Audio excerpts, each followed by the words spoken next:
Hola clase, buenos días. Hoy es viernes, today is Friday, which means you're working at home on your own today.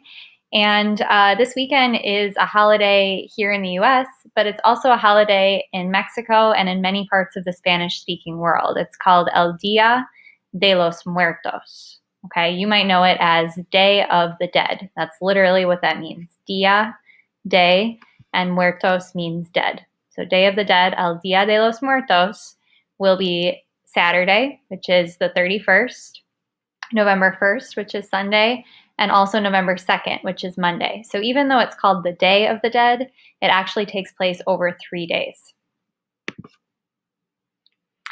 ¿Y qué es el Día de los Muertos? What is the Day of the Dead?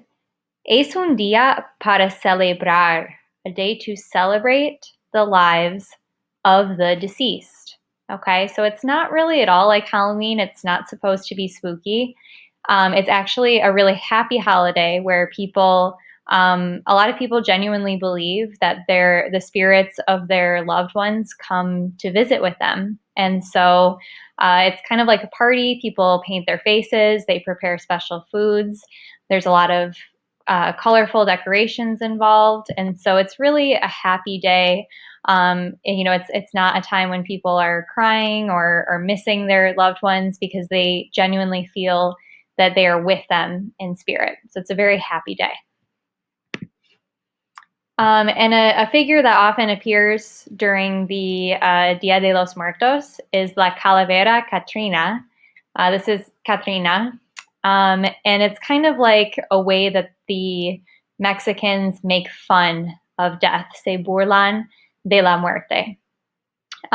So this dates back to an Aztec tradition where they used to worship this goddess, and over time she became Katrina. So Katrina is a way of mocking death and just kind of saying that, even though people might die, like we'll always be together. And if you've seen Coco, you'll recognize kind of that idea that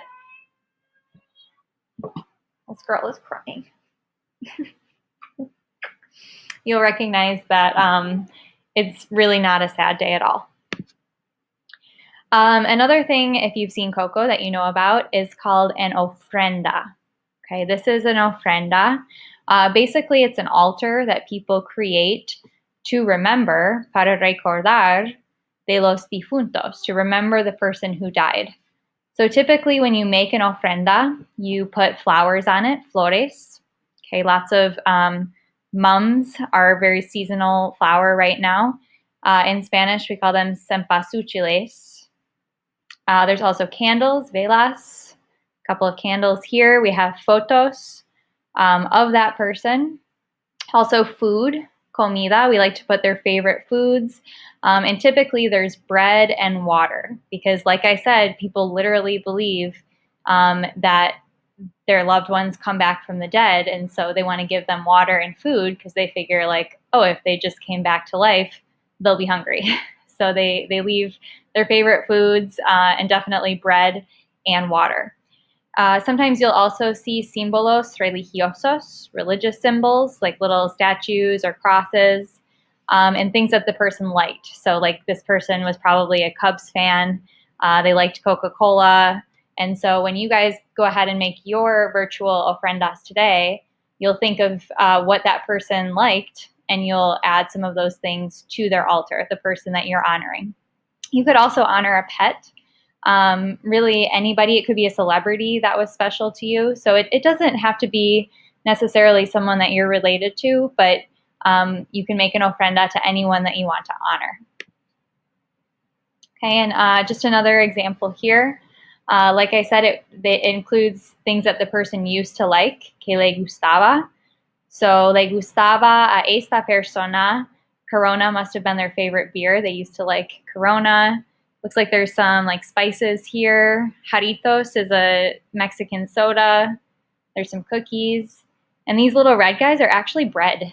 So they make little like human shapes out of bread.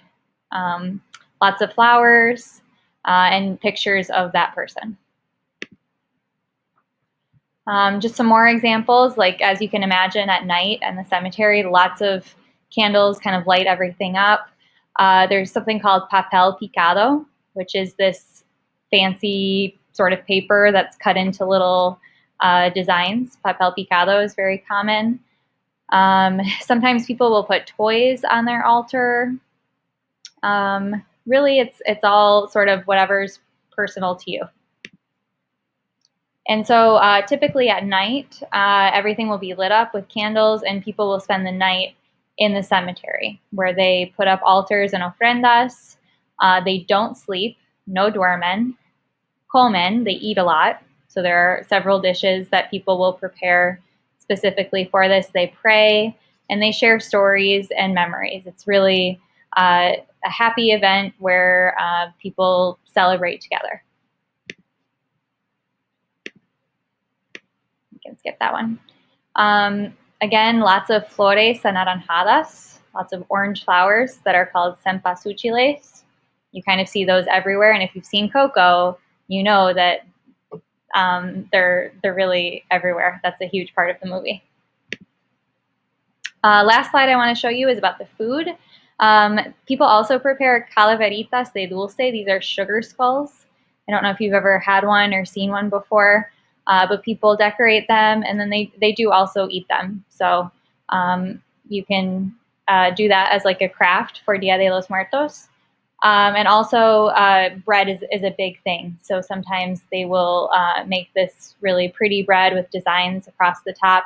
It's called pan de muertos, like bread of the dead. All right. So what you guys are going to do today on your own after watching this video is go ahead over to Google Classroom, where I have assigned to you making your own altar. And before you do that, if you want, you can click around. Everything that's moving on this first slide has information about Day of the Dead. So there's a couple videos, there's a couple websites that you might want to check out. And then your directions are on the next slide. So it says create an altar for a deceased loved one in remembrance and celebration of their lives. Copy items from slide 4 to place on your altar. Don't forget that you need all of these things. So people always put salt, they always put water, objects that the person would have liked. I'll let you read through that. And then number 2, don't forget to do number 2, or else I'm going to send it back to you. Write a 3-sentence description of your altar. Who does it honor? What items did you put on the ofrenda and why?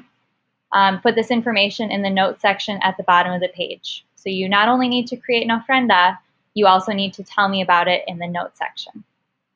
All right, I hope that's enough information for you, and we'll talk more about it on Monday. We're running a speed schedule on Monday, so you guys will go to all of your classes.